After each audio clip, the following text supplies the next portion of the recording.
교동문 40번 시편 96편을 교독하시겠습니다. 새 노래로 여호와께 노래하라. 온 땅이여 여호와께 노래할지어다.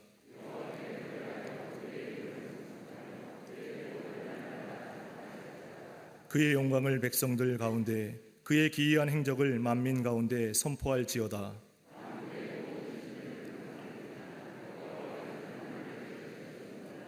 존귀와 위엄이 그의 앞에 있으며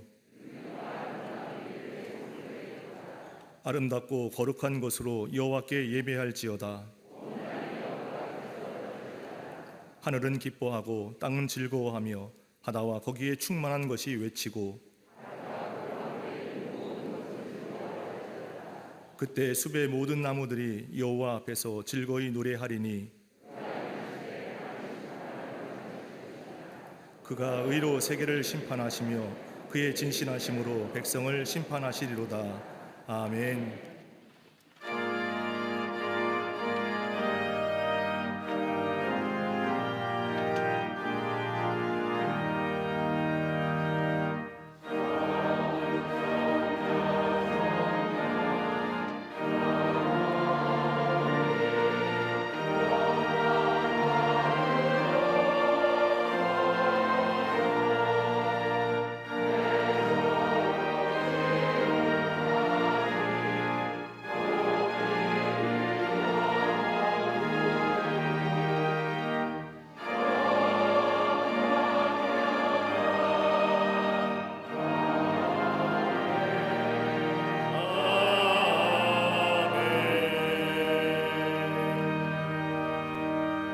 전능하사 천지를 만드신 하나님 아버지를 내가 믿사오며 그 외아들 우리 주 예수 그리스도를 믿사오니, 이는 성령으로 잉태하사 동정녀 마리아에게 나시고 본디오 빌라도에게 고난을 받으사 십자가에 못 박혀 죽으시고 장사한 지 사흘 만에 죽은 자 가운데서 다시 살아나시며 하늘에 오르사 전능하신 하나님 우편에 앉아 계시다가 저리로서 산 자와 죽은 자를 심판하러 오시리라.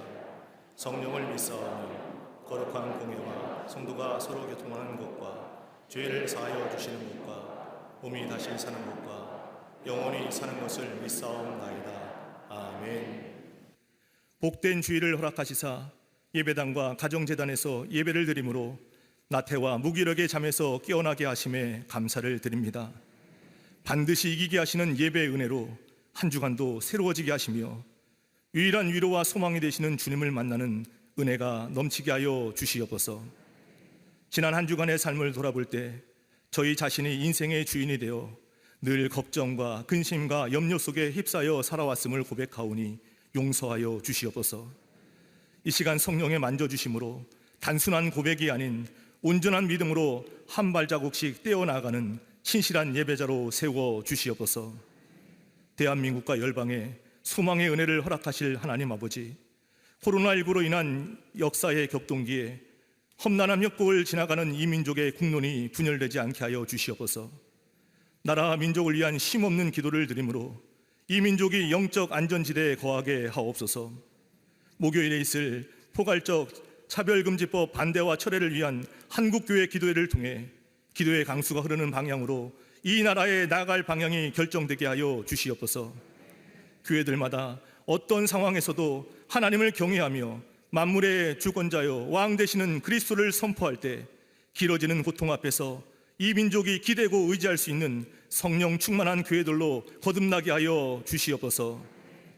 광림의 재단을 세워주셔서 방황하는 이들에게 영적 히자비 역할을 감당케 하신 하나님 아버지, 복음 전하며 세상의 평안을 선포하는 치유와 생명의 예배 공동체로 인도하여 주시니 감사를 드립니다. 삶에 지쳐 힘들어하는 이들을 향하여 삶의 모든 영역이 하나님의 섭리 안에 있는 축복의 구덩이임을 선포하는 재단으로 삼아 주시옵소서. 모든 공동체의 모임이 정상화되게 하옵시며 사회적 거리두기로 인한 관계의 멀어짐과 깨어짐이 하나됨으로 회복되게 하여 주시옵소서. 온라인 콘텐츠를 통해 시공간을 초월하는 은혜가 삶의 현장마다 충만하게 나타나 아름답게 세워지게 하여 주시옵소서. 모든 부서와 기관, 속해 선교회마다 모이기에 더욱 힘쓰게 하시며 진리가 상대화되는 시대를 돌파하여 절대 진리로 귀환하는 회복이 넘쳐나게 하여 주시옵소서. 다음 세대를 세워갈 교회 학교와 어린이집, 샤이닝 키즈와 스쿨, 샤이닝 유스와 사랑부, 청년부와 청장년부에게 은혜를 베푸사 인생의 모든 일을 하나님께 묻고 성경적인 안목을 가지고 해석하며 판단하는 지혜를 더하여 주시옵소서. 세워주신 지성전과 국내 선교지를 통해 십자가와 부활의 영향력이 흘러넘치게 하시사 영적 어둠의 시대를 사는 이들마다 인생 세판짜기의 교정을 받는 은혜를 누리게 하여 주시옵소서. 보내신 땅에서 목자의 심정으로 하나님의 손과 발이 되어 사명을 감당하는 열방 선교사들에게 육체의 한계를 초월하는 힘과 능력을 덧입혀 주시옵소서. 두려움과 우울감의 비대면 시대를 살아가는 가정과 자녀와 일터마다 어떤 어려움 중에도 주님의 강력한 사랑의 눈동자 마주치게 하여 주시사 평생이 하나님을 찬양하며 절대 감사로 비상하게 하여 주시옵소서. 날마다 은혜의 보좌 앞으로 나가시는 감독님께 신혼의 강건함을 더하시사 기도하실 때마다 죄의 기세를 꺾고 하늘 사명의 불꽃으로 상실의 두려움을 불태우는 거룩과 승리의 여생이 되게 하여 주시옵소서. 감독의 귀한 직분을 감당하시는 담임 목사님 영육을 더욱더 강건케 하여 주시며 오직 겸손과 섬김 가운데 거룩의 능력과 말씀의 영권으로 충만하게 채워주시사 주의 재단과 감리교회, 한국교회와 세계 선교를 향한 소명을 이뤄가게 하여 주시옵소서. 오늘도 주의 말씀을 대언하실 때 죄의 차단막이 제거되고 살아있는 생명구역으로 변화되는 은혜가 가득 넘치게 하여 주시옵소서. 이 시간에도 겸손히 주님의 인도하심만을 사모하며 함께 예배드리는 광림 남교회와 서교회, 북교회와 국내 선교지, 방송으로 예배드리는 모든 성도들 가운데 구원 얻은 새 생명의 역사가 불일 듯 일어나 세상에 보냄받은 그리스도의 제자로서의 사명을 넉넉히 감당케 하여 주시옵소서. 거룩한 예배를 위해 여러 모양으로 섬기는 모든 이들 축복하여 주시사 평생이 21세기 다니엘과 에스더 같은 주의 일꾼 되게 하여 주시옵소서. 병상에서 아픔과 상처로 신음하는 이들마다 보혈의 능력으로 치유받아 소망을 얻고 나음을 입는 은혜가 넘치게 하여 주시옵소서. 영적 환희로 가슴 벅찬 찬양을 올려드리는 갈릴리 성가대와 오케스트라의 찬양을 기뻐 받아주시며 찬양이 울려 퍼질 때 척박한 마음의 토양을 옥토의 마음으로 기경시켜 주시옵소서. 오늘도 저희 예배를 기뻐 받아주시는 우리 주님 예수 그리스도의 이름으로 감사하며 간절히 기도드리옵나이다. 아멘.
또 자기를 의롭다고 믿고 다른 사람을 멸시하는 자들에게 이 비유로 말씀하시되 두 사람이 기도하러 성전에 올라가니 하나는 바리새인이요 하나는 세리라. 바리새인은 서서 따로 기도하여 이르되 하나님이여 나는 다른 사람들 곧 토색, 불의, 간음을 하는 자들과 같지 아니하고 이 세리와도 같지 아니함을 감사하나이다.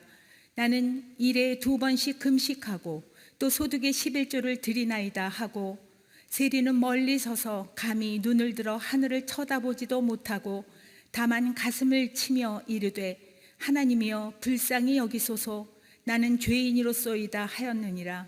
내가 너희에게 이르노니 이에 저 바리새인이 아니고 이 사람이 의롭다 하심을 받고 그의 집으로 내려갔느니라. 무릇 자기를 높이는 자는 낮아지고 자기를 낮추는 자는 높아지리라 하시니라. 아멘.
갈릴리 성가대와 오케스트라의 귀한 찬양에 감사합니다. 은혜 받았습니다. 고맙습니다. 오랫동안 배를 모았던 노련한 선장에게 한 승객이 다가와 묻습니다.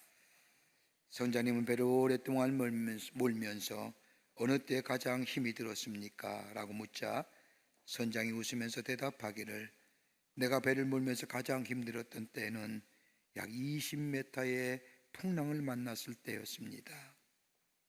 이렇게 이야기하자 승객이 놀란 듯이 선장에게 묻습니다. 그런데 어떻게 그 엄청난 파도를 뚫고 나왔습니까? 선장이 대답합니다. 20m의 무서운 풍랑 가운데서도 배가 동력을 잃지 않는 한 얼마든지 뚫고 나올 수 있습니다.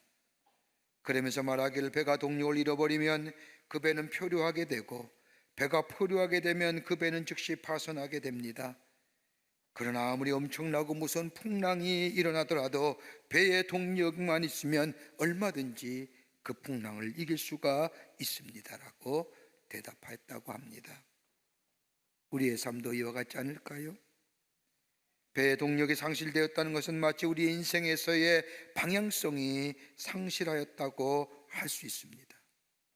방향성을 상실하면 그 인생은 집중력을 잃어버리고 집중력이 잃어버리면 그 삶에는 열정이 사라집니다. 아마 이런 인생은 파손한 배와 같은 인생이라 말할 수 있을 겁니다. 우리의 신앙도 마찬가지입니다. 예수를 모르는 사람은 세상의 학문이나 지식이나 경험들은 많으면 많을수록 좋다고 합니다마는 예수를 믿는 그리스도인은 오직 한 가지만 바로 알면 됩니다. 한 가지만 제대로 붙잡으면 모든 것을 붙잡게 된다는 겁니다. 다름 아닌 예수를 아는 일입니다. 안다는 말은 체험한다는 겁니다. 매일매일 경험되어지고 체험됨을 얘기합니다. 이 지식은 우리의 이성과 우리의 생각의 범주를 넘어서는 삶에 체험되는 것을 말합니다. 이것은 당신이 믿는 예수가 누구라고 물을 때에 상식적이고 모든 사람이 알고 있는 예수님이 아닌 내가 만난 예수를 전하게 될 때에 이것이 우리의 믿음이요 우리의 신앙이, 이것이 바로 그리스도인의 삶의 모습이라 할 수 있을 겁니다. 오늘 우리가 함께 읽은 본문의 말씀은 예수님의 비유로 말씀하시면서 예배와 기도와 삶의 귀한 교훈들이 담겨져 있는 잠언의 말씀, 우리에게 전해주고 있는 교훈의 말씀입니다. 두 사람이 예배하러 성전에 올라갑니다. 한 사람은 바리새인이고 또 한 사람은 세리입니다. 바리새인은 성전에 들어서자마자 따라서서 기도합니다. 하나님이여, 나는 다른 사람들처럼 토색하거나 불의하거나 간음하지 아니하고 저 세리와 같지 않음을 하나님 앞에 감사합니다. 그리고 나는 7일에 2번씩이나 금식하고 소득의 11조를 잘 드렸습니다라고 기도합니다. 그러나 함께 들어온 세리는 감히 눈을 들어 하늘을 쳐다보지 못하고 가슴을 치면서 하나님이여 불쌍히 여기소서, 나는 죄인으로소이다, 나는 죄인입니다 라고 기도합니다. 이렇게 말씀하신 예수님은 어렵다 하심을 입은 사람은 바리새인이 아니라 세리라 말씀하시며 누가복음 18장 14절 말씀에 결론적으로 무릇 자기를 높이는 자는 낮아지고 자기를 낮추는 자는 높아지리라 말씀합니다. 여러분, 예배가 무엇일까요? 예배에 대해 많은 신학적이고 사회학적인 정의가 나오지만은 예배는 인간이 할 수 있는 가장 가치 있는 행위가 예배입니다. 예배에는 하나님을 만나고 하나님을 뵙는 것이고 하나님의 음성을 듣는 것이고 하나님의 뜻을 발견하는 겁니다. 그러게 예배한다는 것은 어디까지나 하나님과의 나와의 관계고 이 관계는 직선적이며 절대적이며 종말론적인 관계입니다. 그런데 이 하나님을 만나는 예배가 싫어졌다면, 예배가 지루해졌다고 한다면 어딘가 우리의 심령에 병이 든 것입니다. DJ 버랄드라고 하는 사람이 예배에 관하여 이렇게 비유로 설명합니다. 예배란 영원히 그 대상을 찾는 것이 예배이다. 마치 가뭄에 든 땅에 비를 부르는 소리와 같다. 한 인간이 우레 속에서 세미한 음성의 귀를 기울이는 것 같은 것이 바로 예배이며, 광야 한복판에서 기르는 양 한 마리가 한시 앞이 선한 목자가 와서 구해주기를 애타게 기다리는 것 같은 것이 예배이다. 예배는 한 영혼이 우주의 신비를 바라보며 경외감에 사로잡혀 서 있는 것이고, 한 시인이 일출의 아름다움에 매혹되어 있는 것 같은 것이며, 열심히 일하던 노동자가 문득 음악의 아름다운 선율에 귀를 기울이는 것 같은 것이 바로 예배이다. 우리는 예배를 드리면서 하나님의 세계를 압니다. 하나님의 세계를 알 뿐만 아니라 하나님 안에 있는 나 자신을 발견하게 됩니다. 그리고 우리 안에 감사와 감격이 넘쳐남을 경험하게 됩니다. 어떤 예배, 하나님이 기뻐하실 만한 예배고, 어떻게 예배 드릴 때만이 우리 안에 하나님의 영광이 드러내며 하나님이 기뻐하실 만한 예배로 자리매김할 수 있을까요? 우리는 그동안 코로나 때문에 예배가 많이 소홀해졌지요. 가정에서 온라인으로 예배 드린다고 하지만 한때는 열심히 했지만 시간이 지나면서 멀어졌지 않았습니까? 지금 예배 드리겠지만 죄송한 말씀이지만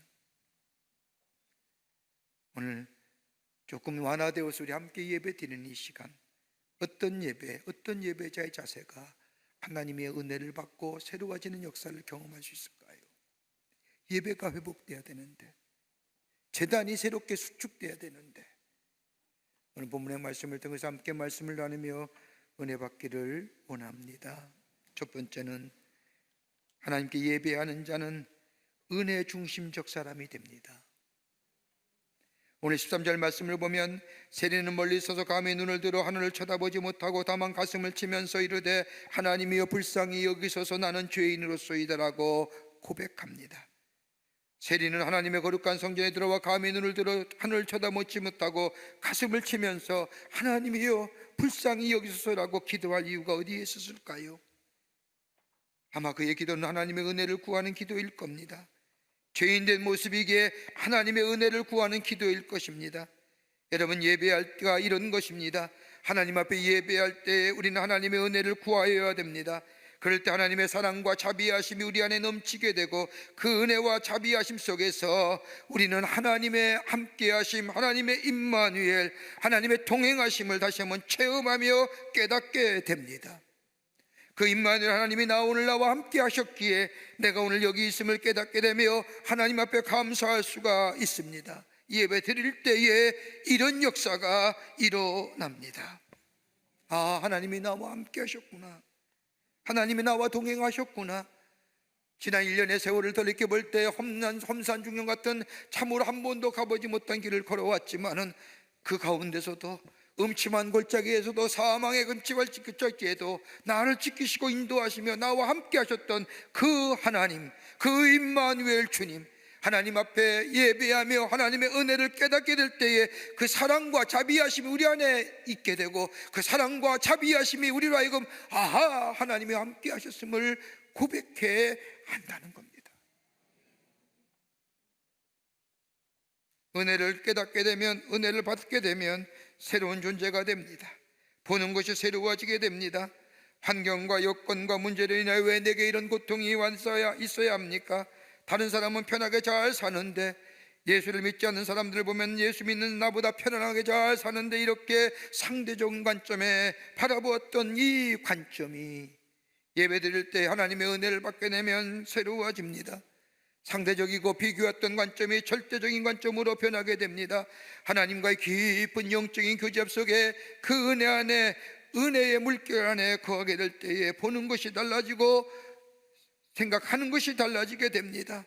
은혜 중심의 인생관으로 변하여지게 됩니다. 여러분, 아마 성경에서 은혜의 사람을 찾으려고 하면 바울을 말할 수 있을 겁니다. 고린도전서 15장 10절의 말씀을 보면 바울은 이렇게 고백합니다. 나의 나 된 것은 하나님의 은혜로 된 것이라고 고백하지요. 하나님의 은혜가 내게 있었다고 고백합니다. 여러분, 고린도후서 12장 7절부터 12절의 말씀을 보면 바울은 자신의 삶에 대해 이렇게 고백합니다. 여러 계시를 받은 것이 지극히 크므로 너무 자고하지 않게 하시려고 내 육체에 가시고 사단의 사자를 주셨으니 이는 나를 쳐서 너무 자고하지 않게 하려 하심이니라. 이것이 내게서 떠나가기를 위하여 내가 3번 주께 간구하였더니 내게 이르시기를 내 은혜가 내게 족하도다. 이는 내 능력이 약한 데서 온전하여짐이라 하신지라. 이러므로 도리어 크게 기뻐함으로 나의 여러 약한 것들에 대하여 자랑하리니 이는 그리스도의 능력으로 내게 머물게 하려 함이라. 그러므로 내가 그리스도를 위하여 약한 것들과 능력과 핍박과 궁핍과 곤란을 기뻐하노라. 바울에게 육체의 가시가 있었다는 겁니다. 고난의 가시입니다. 그것이 육체의 질병이었습니다. 얼마나 이 육체의 질병이 바울을 괴롭혔는지, 자신을 아프게 했는지 바울이 이것을 사단의 사자라고 불렀습니다. 이것 때문에 바울은 하나님 앞에 3번씩이나 간절히 기도했습니다. 그냥 기도했을까요? 아마도 예수님의 겟세마네 동산에서 십자가 앞에 눈앞에 두고 기도했던 것 같은 심정으로 하나님, 할 수만 있거든 이거 내게서 제하여 주십시오. 이것 때문에 하나님 나라의 역사가, 하나님 나라의 복음을 전하기 못합니다. 내게서 제하여 주십시오라고 기도했지만 그런 기도 드릴 때 하나님께서 응답해 주시지요. 오늘 여기 말씀해 보면 그 응답의 고백이 이겁니다. 내가 너무 자고하지 않게 하시려고. 기도할 때 하나님의 응답이 들려오기를 내게 이 육체에 가시는 나로 하여금 교만하지 않게 하시기 위해서 겸손하게 하기 위한 하나님의 은혜라고 하는 겁니다. 이것이 없었더라면 나는 교만한 자요, 하늘을 찌를 듯한 내 인간의 본성, 이 교만함 때문에 무너질 자인데 나를 겸손케 하시기 위해서, 더 나아가 이것 때문에 다른 사람의 아픔과 고통을 이해하게 되었고 다른 사람의 슬픔을 같이 함께 슬퍼할 수 있었던 하나님의 은혜였다. 그뿐 아니라 내가 약할 때 꼭 강함이라고 하는 바울의 고백처럼 내 안에 역사하신 하나님의 능력을 나타나기 위한 하나님의 계획이, 하나님의 은혜의 관점으로 보는 이것조차도 은혜라는 겁니다. 이 은혜는 다름이 아니라 하나님의 성소에서 예배할 때에 비로소 깨닫게 되었다는 겁니다. 여러분, 은혜 받은 사람은 겸손합니다. 겸손함은 감사를 낳게 하고요, 감사가 넘치게 나면 이 감사의 삶 속에 열정이 생기며 이 열정을 통하여 하나님의 능력이 드러나게 된다는 겁니다. 하나님의 전에 예배할 때 우리 안에 겸손함이 생깁니다. 그 겸손함은 하나님의 은혜가 우리에게 있게 될 때에 우리 안에 겸손함이, 그 겸손이 감사가 우리의 삶 속에 열정이 능력의 역사를 통하여 하나님의 살아계심이 증거하는 복된 인생으로 살아가게 한다는 겁니다. 그러기에 예배에 성공한 사람이 인생에 성공한다는 겁니다. 더 나아가 은혜 받은 사람은 차별하지 않습니다. 구별하지 않습니다. 오늘 본문 11절 말씀에 보면 바리새인은 여기 오늘 따로 서서 이르되 기도하며 이르되 하나님이여 나는 다른 사람들과 같지 아니하고 이 세리와도 같지 않음을 감사하나이다. 바리새인은 다른 사람과 구별합니다. 다른 사람과 구분합니다. 여러분, 인간이 있을 가장 큰 죄는 뭐예요? 다른 사람과 구별하는 거예요.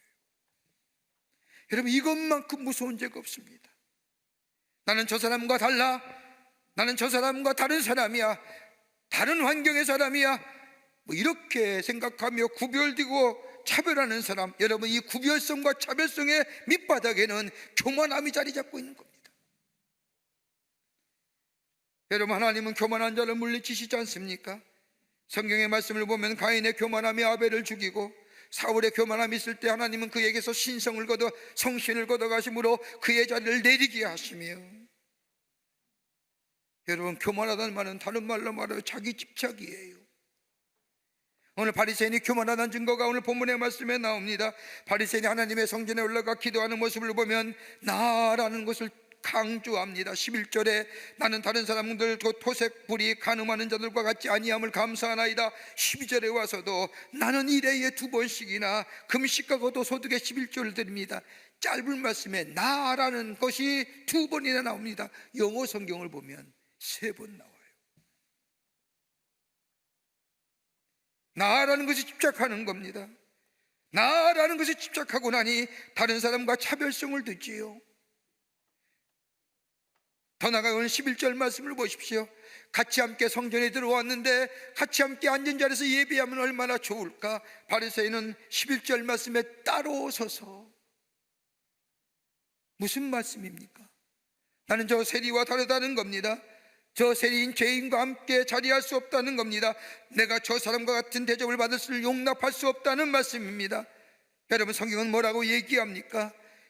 예배서 2장 19절과 22절의 말씀을 보면 우리를 가리켜 하나님 나라의 동일한 시민이요 더 나아가 하나님 나라의 권속이라고 말하지 않습니까? 같은 하나님 나라의 백성이라고 말하지 않습니까? 그런데 이 바리새인 철저하게 세리와 분리시키며 차별하며 구별집니다. 여기 예수님은 누가복음 18장 14절 말씀에 이에 저 바리새인이 아니고 이 사람이 의롭다 하심을 받고 그의 집으로 내려갔느니라. 바리새인의 기도와 예배를 하나님이 받지 않으셨다는 겁니다. 왜요? 이기적인 마음에 차별과 구별을 두는 마음. 나는 저 사람과 다른 족속이야, 나는 저 사람과 다른 집안이야, 다른 혈통이야, 다른 가문이야. 하나님 앞에서 이게 무슨 소용입니까? 많이 뵙고 많이 가진고 많이 누리면 무슨 소용이 있겠습니까?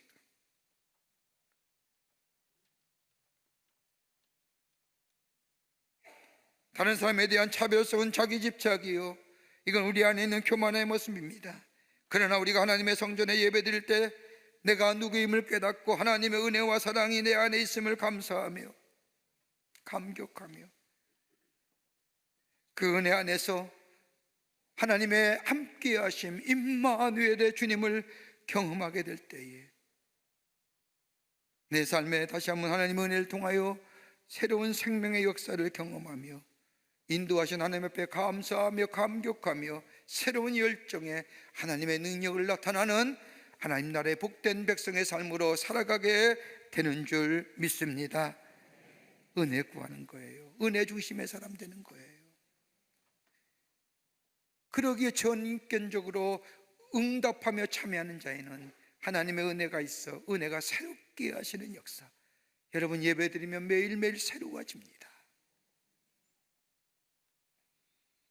두 번째는 하나님 앞에 예배드릴 때 내가 누구인가를 깨닫게 됩니다. 나의 본래성을 깨닫게 된다는 겁니다. 누가복음 18장 13절의 말씀을 보면 하나님의 성전에 올라온 세리는 하나님 앞에 엎드려 예배하며 기도합니다. 그 장면은 성경을 이렇게 기록합니다. 세리는 멀리 서서 감히 눈을 들어 하늘을 쳐다보지 못하고 다만 가슴을 치며 이르되 하나님이여 불쌍히 여기소서 나는 죄인으로소이다. 죄인임을 고백해요. 하나님 앞에서 예배할 때 내가 어떤 사람인가, 나가 누구인가를 깨닫게 되었다는 겁니다. 여러분, 한 심리학, 사회심리학자는 현대인의 특징을 가리켜 몇 가지로 이렇게 특성화되어 얘기합니다. 하나는 뭐냐? 현대인은 겉만 보고 속은 보지 못한다는 겁니다. 현상학적으로 드러나는 것만 보지, 드러나는 것에만 관심이 있지 사람의 인격이나 내면의 모습엔 별 관심이 없지요. 또 하나, 현재는 보면서 미래는 보지 못한다는 겁니다. 지금의 모습에 너무나 집착한다는 겁니다. 과거는 지나간 것이요, 지금의 현재도 이내 과거로 지나갈 것인데 지금의 모습에 너무 집착한다는 겁니다. 여러분, 에고이즘, 이기주의에 대한 얘기는 많이 하지만, 병폐에 대해서는 얘기 많이 하지만 이기주의가 왜 생겨났는가에 대해서는 잘 모릅니다.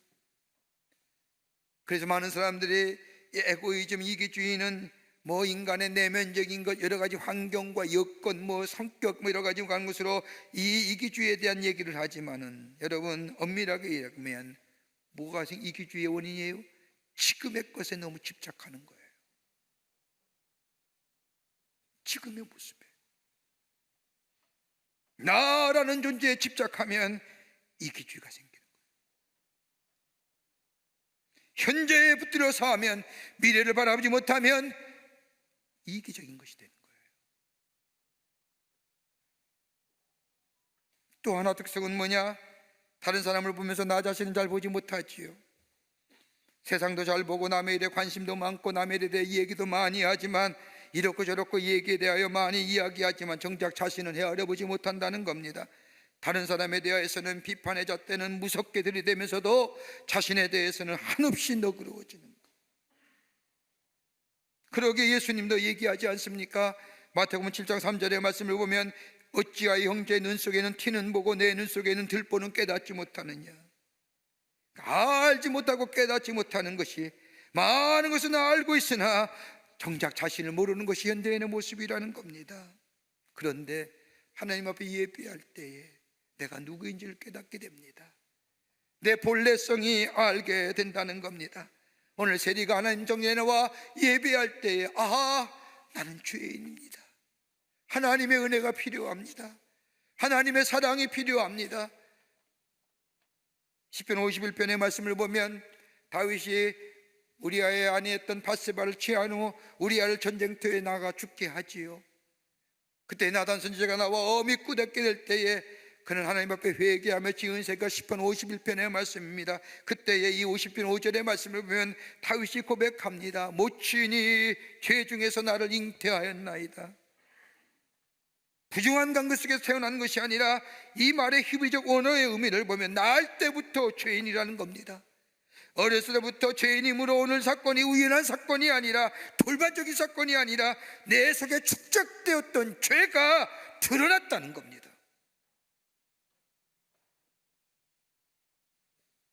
본질적인 죄인이라는 겁니다. 그러면서 하나님 앞에 다윗은 회개하지요.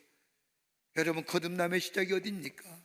중생의 시작이 어디서부터 시작됩니까? 다름이 아니라 내가 누구인지를 깨닫고 나는 본질적으로 죄인이라고 고백되어지는 삶이 될 때에 여기서부터 회개가 출발되고 여기에 거듭남의 역사가 일어나는 겁니다. 어느 때 가능합니까? 시편 74편 17절 말씀을 보면 하나님의 성소에 들어갈 때에 비로소 내가 나가 누구인지를 깨달았다고 하는 고백처럼 하나님 앞에 예배할 때에 우리의 눈이 띄어져 나를 보게 됩니다. 예배할 때 더러운 마음이 씻어져서 새로운 관점으로 세상을 바라보게 합니다. 예배 드릴 때에 안경을 닦듯이 흐려진 마음, 세상의 것들로 닦여진 마음이 예배할 때에 정결해집니다. 예배하며 하나님의 말씀을 들으며 성령의 감동을 받으며 하나님을 만나게 됩니다. 욥의 고백처럼 귀로 만들었던 하나님 이제 눈으로 배웁니다라고 하는 고백처럼 하나님을 보고 하나님을 만납니다. 그러면서 세상은 악인이 주관하는 걸 아는데 하나님 전에서 예배하고 보니 그것이 아닙니다. 하나님이 이 세상을 주관하시며 역사의 주인이 되시며 하나님의 인도자 되심을 내가 하나님을 깨닫고 발견하고 믿어지게 됩니다.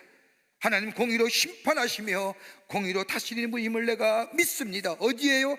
예배할 때 드려지는 거예요.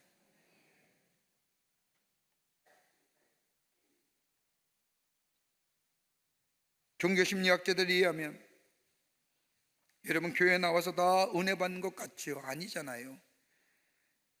나와서 졸기도 하고요, 마음에 안 드는 말씀 들으면 인상도 찌푸리시고요. 그런데 다 은혜 받지는 건 아니지만 교회에 나와서 예배하는 사람과 그러하지 못하는 사람은 분명히 다른 게 하나 있답니다. 뭔지 아십니까? 수명이 길다는 겁니다. 예배 드리는 사람은 예배 드리지 않는 사람과 수명이 길다는 겁니다. 여러분 가만 보십시오. 오래 산다는 얘기예요. 여러분 뭐 오래 사는 거 다 원하지 않습니까? 난 일찍 죽을래, 이건 거짓말이라고 하지 않습니까? 난 빨리 죽을래, 거짓말이에요. 다 오래 살고 싶어요. 근데 예배 드리는 자가 오래 산다는 겁니다. 교회에 나와서 졸기도 하고 은혜 받지도 못하고 그냥 왔다 갔다 하지만은 그러나 하나님 전에서 예배할 때에 어느 땐가 우리나라 속담에 이슬비 옷 젖는다고요. 생각이 달라지지요. 생각이 달라지는 거예요. 생각이 달라지니 성품이 달라지는 겁니다. 우리의 성품이 달라지니 행동이 달라지고요, 행동이 달라지면 우리의 삶의 습관이 달라지고 습관이 달라지니 미래가 달라지는 거예요. 삶의 질이 달라진다니까요. 하나님 앞에 나와 예배 드리면 하나님의 말씀을 들었습니다. 정욕과 끝없는 욕심과 집착 그리고 모든 불의로부터 자유합니다.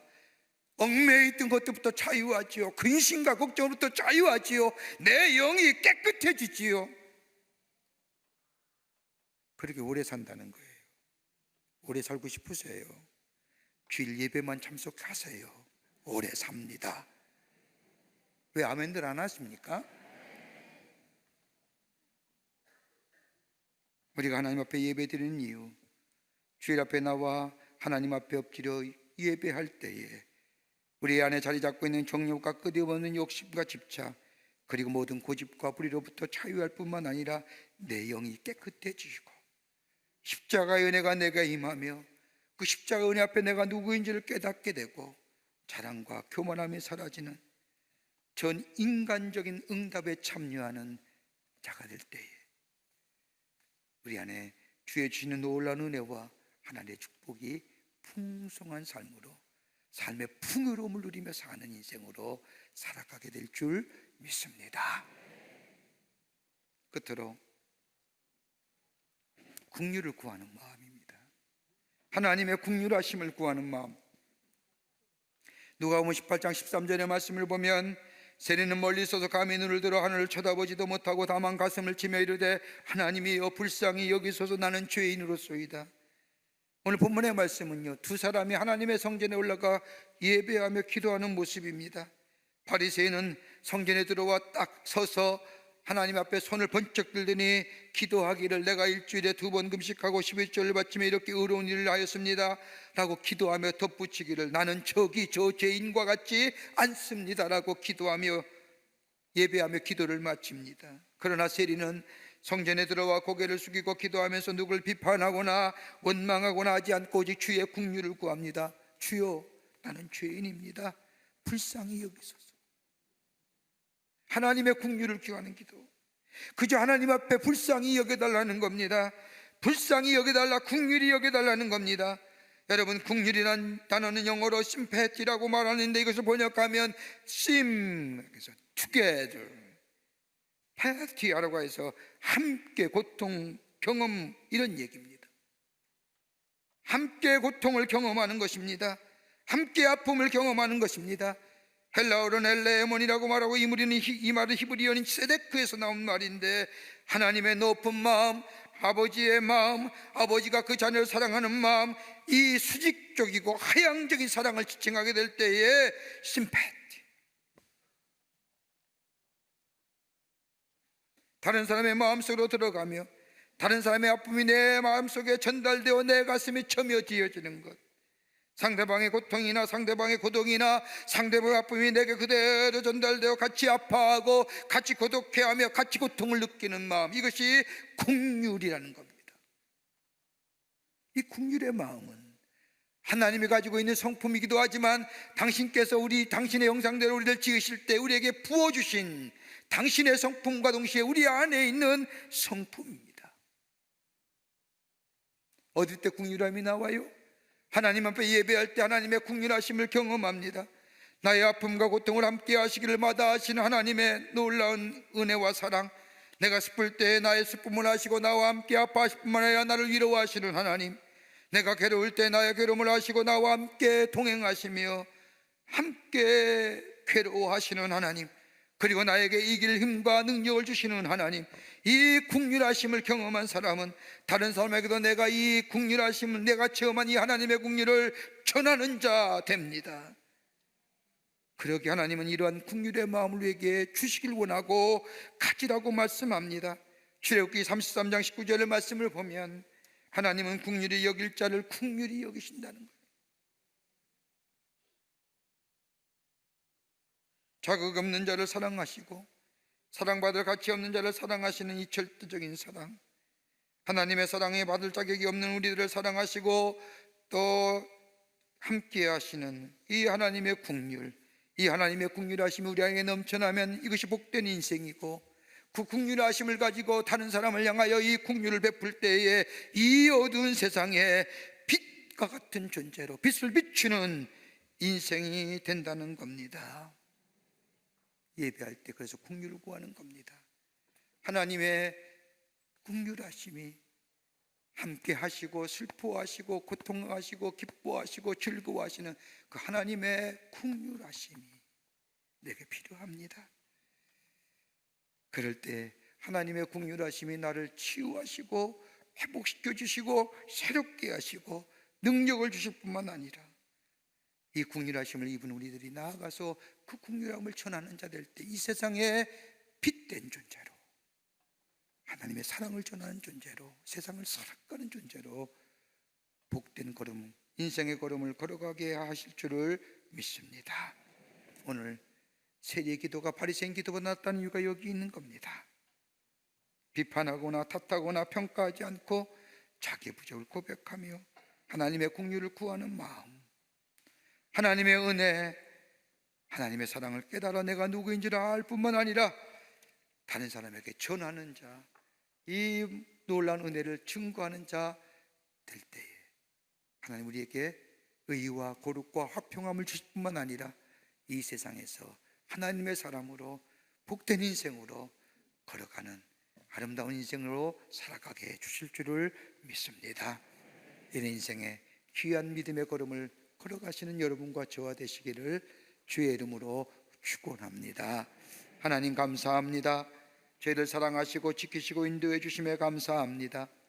하나님 앞에 예배드릴 때마다 하나님의 은혜 안에 거하는 저희들 되게 하여 주시고, 아버지 하나님 예배할 때마다 그 놀라운 십자가의 은혜와 사랑을 깨달아 내가 누구인지를 알고 겸손하게 겸비한 자로 주님 앞에 나아가는 저희들 되게 하여 주시고, 하나님의 긍휼하심이와 아버지 하나님의 나아가 하나님의 긍휼하심을 입은 우리가 그 긍휼함을 전하고 긍휼함을 증거하는 자 되게 될 때에 하나님 저희들 통하여 이 땅에 하나님 나라가 새로워질 뿐만 아니라 우리 안에 의와 거룩과 화평의 역사를 통하여 풍요로운 인생으로 살아가는 하나님 나라의 백성들 되게 도와 주시옵소서. 성령이 도우실 줄 믿으며 예수님의 이름으로 기도하옵나이다. 아멘.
지금 우리 주 예수 그리스도의 크신 은혜와 하나님 아버지의 한량없으신 사랑하심과 성령님의 인도하심이 거룩한 주의 전에 올라와 마음과 정성을 모아 하나님 앞에 예배하며 주신 말씀 가슴에 품고 예배의 성공자 되어 우리의 인생의 성공자 되고 하나님 앞에 영광을 돌리기로 결단하고 성전음을 나서 우리 모든 광림의 권속들과 온라인으로 이 예배에 참여한 당신의 거룩한 백성들, 또한 방송을 통하여 이 예배에 참여한 한국교회 성도들 머리머리 위에 주께서 지금으로부터 영원토록 함께 하시기를 간절히 축원하옵나이다. 아멘.